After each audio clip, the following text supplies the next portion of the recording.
زبان سے کوئی لفظ نکلتا وہ نجران کے نصارہ اور ان کے جو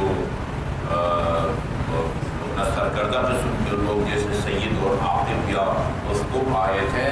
وہ صرف اہل بیت اطہار علیہ السلام کے چہروں سے متاثر ہو کے واپس چلے گئے تھے اور جزیہ دینے پر آمادہ ہو گئے تھے۔ یہ ہم سب کو پتہ ہے، اور بھی مقامات پروگرام ہوئے، رات بھی مقام یہاں پروگرام ہوا، ہم نے بھی بات معلومات پیش کی۔ یہ دو اور مناسبتیں ہیں کہ جس کی طرف لوگ کم متوجہ ہیں، اور وہ یہ کہ اس کو فاتح الجنان میں صاحب وہ شیخ عباس القربی نے لکھا ہے کہ آیہ تطہیر رسول خدا صلی اللہ علیہ وسلم کی دعا کے نتیجے میں اسی دن جو ہے وہ اپنی آبا کو کہ ان کے جو ہے نا آبا کی نیچی ہستیوں کو لا کے اللہ تعالیٰ کی بارگاہ میں دعا کی، اور اسی دن آئے تطہیر یعنی 24 ذی الحج کو آئے تطہیر انما یرید اللہ لیذھب عنکم الرجس اہل البیت ویطہرکم تطہیرا۔ یہ آیت بھی اسی دن نازل ہوئی ہے، یہ بھی کوئی معمولی مناسبت نہیں ہے۔ دوسری مناسبت یہ ہے کہ اسی تاریخ کو مسجد میں امیر المومنین علیہ السلام نے وہ رکوع میں وہ انگوٹھی صدقہ کے طور پر وہ دی، اور یہ آیے ولایت اسی دن نازل ہوئی ہے، انما ولیکم اللہ ورسولہ، تمہارا نبی ولی انحصار ہے، تمہارا جو ولی ہے سرپرست ہے یا جس کو تمہارے اوپر حکمرانی یا سرپرست کا حق حاصل ہے، وہ صرف اور صرف تین ہستیاں ہیں۔ یہ انما کا مطلب یہی ہوتا ہے تمہارا ولی اللہ ہے اور اس کا رسول ہے، والذین آمنوا الذین، وہ صاحبان ایمان جو کہ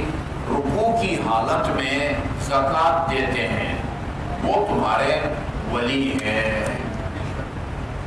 یہ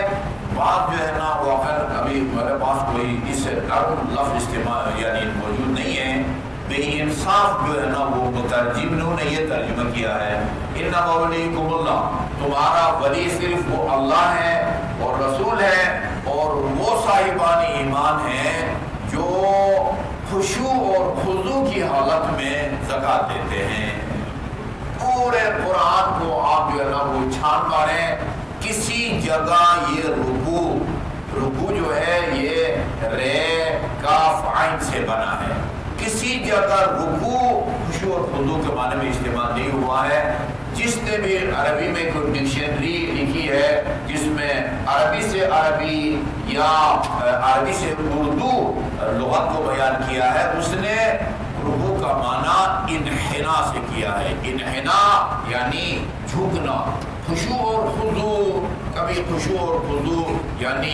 اعضاء اور بدن حرکت میں نہ ہو یا دلی توجہ جو ہے کسی اور کی طرف نہ ہو، خشوع اور خضوع یہ ہے۔ نماز میں آپ کو خشوع و خضوع سے ہونا چاہیے۔ بعد نے کہا ہے خشوع اور خضوع کا ایک مطلب ہے، بعد نے کہا ہے کہ خشوع کا مطلب ہے کہ نماز کے دوران آپ کے اعضاء بدن حرکت میں نہ ہوں، اور خضوع کا مطلب یہ ہے کہ ہمتاً اللہ کی طرف متوجہ ہوں، آپ کے خیالات منتشر نہ ہوں۔ بعض کہتے ہیں نہیں الٹ ہے، بعض کہتے ہیں یہ ایک دوسرے کے معنی میں استعمال ہوتے ہیں۔ یہ کبھی بھی رکوع خشوع اور خضوع کے معنی میں استعمال نہیں ہوا ہے۔ یہاں جو ہے زبردستی کھینچ تان کے وہ فیہا راکعون، وہ امیر المومنین نے رکوع کی حالت میں کوئی انگوٹھی نہیں دی اور نہ کوئی آیت نازل ہوئی ہے۔ یہ ان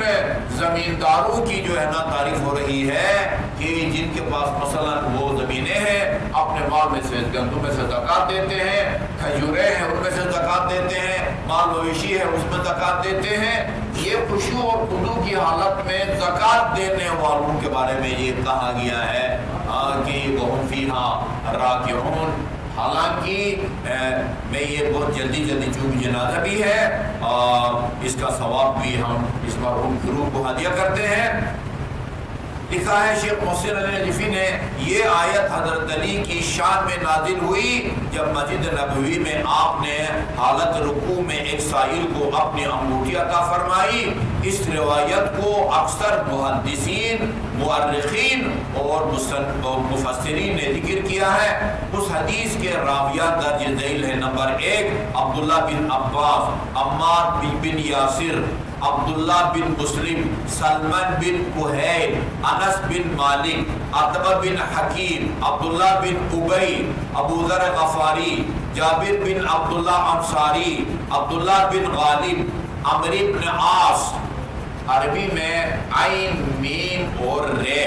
اس کے بعد واو بھی لکھے تو اس کو عمر پڑھتے ہیں، واو نہ ہو تو اس کو عمر پڑھتے ہیں۔ قانون یہ ہے، رے کے بعد واو بھی ہو اس کو امرو نہیں پڑھیں گے، اس کو عمر پڑھیں گے، واو نہ ہو تو اس کو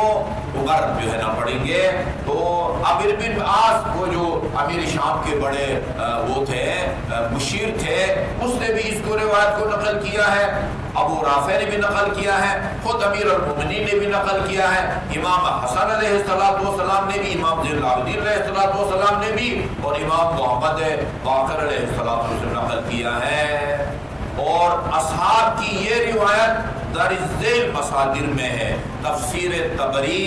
اسباب النزول واحدی، شواہد التنزیل، اس کے علاوہ انصاب الاشراف بلادری، غرائب القرآن نیشابوری، تفسیر الدر منصور اور سیوطی، اور لباب النقول فی اسباب النزول، تفسیر سمرقندی۔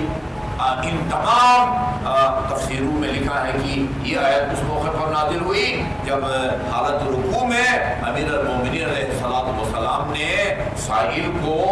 جو ہے نا وہ انگوٹھی دی۔ اب جس طرح وہ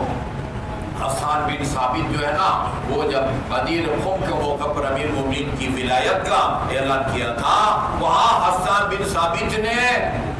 وہ آن حضرت سے اجازت طلب کی، یا رسول اللہ اگر آپ اجازت دیں میں اس مناسبت سے کوئی وہ قصیدہ عرض کروں۔ وہاں برجستہ بغیر کسی سابقہ تیاری کے حسان بن ثابت نے جو شاعر رسول کے نام سے جو ہے نا مشہور ہے، شاعر رسول، اس نے وہاں پڑھا تھا ینادی ہے یوم الغدیر غدیر کر کے، اور یہاں بھی اس نے یہ شعر پڑھا ہے: فَأَنْتَ الَّذِي أَعْطَيْتَ إِذْ كُنْتَ رَاكِعًا زَكَاةً فَدَتْكَ النَّفْسُ يَا خَيْرَ رَاكِعِ فَأَنْزَلَ فِيهِ اللَّهُ خَيْرَ وِلَایَةٍ وَبَيَّنَهَا فِي مُحْکَمَاتِ الشَّرَائِعِ۔ اور اس شعر کو وہ سید محمود آلوسی نے اپنی تفسیر روح المعانی میں اس شعر کو نقل کیا ہے کہ جب امیر المومنین کی شان میں یہ آیت نازل ہوئی اور وہ اس کا چرچا ہوا تو حسان بن ثابت نے یہ اشعار پڑھے ہیں۔ یہ کہاں موجود ہے؟ تفسیر روح المعانی میں، جس کا لکھنے والا محمود آلوسی ہے۔ اتفاق سے وہ سید بھی تھا، سید محمود آلوسی۔ ترجمہ یہ بنتا ہے امیر المومنین سے مخاطبوں کو عرض کرتے ہیں آپ ہی وہ ذات ہیں جس نے حالت رکوع میں زکوٰۃ دی، اے رکوع کرنے والوں میں سب سے افضل، آپ پر جان قربان۔ چنانچہ اللہ نے آپ کے لیے بہترین ولایت نازل فرمائی اور اسے اپنی محکم شریعتوں میں بیان فرمایا۔ یا اور درجنوں حوالے پیش کیے ہیں کہ یہ آیہ کریمہ امیر المومنین کی شان میں اس وقت نازل ہوئی ہے اور جب آپ نے حالت رکوع میں جو ہے نا انگوٹھی دی، اور شیخ صاحب مرحوم رحمۃ اللہ علیہ نے نجف میں بیٹھ کے تقریباً کہتے ہیں 25 سال کی عمر میں وہ النہج السوی فی معنی المولا والولی کے نام سے ایک کتاب لکھی ہے جس میں مولا کا معنی بیان کیا ہے۔ وہ لوگ کہتا ہے من کنت مولا فہذا علی المولا، یہ رسول خدا کا فرمان تو ہے لیکن مولا کا معنی دوست ہے، جو ہے نا وہ مددگار ہے۔ وہاں انہوں نے ثابت کیا ہے کہ مولا کا مطلب کیا ہے، اسی طرح انما ولیکم اللہ، یہاں بھی ولی کا معنی کیا ہے؟ کہتے ہیں کہ اس موضوع پر یعنی مولا اور ولی کے معنی پر اس طرح کی کوئی کتاب آج تک لکھی نہیں گئی جس طرح شیخ صاحب کی کتاب مشہور ہے، عربی میں انتہائی فصاحت اور بلاغت پر مشتمل النہج السوی فی معنی المولا والولی۔ اللہ تعالیٰ ہمیں حیات امیر المومنین اور آپ کے اولاد طاہرین کے دامن ولایت سے متمسک رہنے کی توفیق عطا فرمائے۔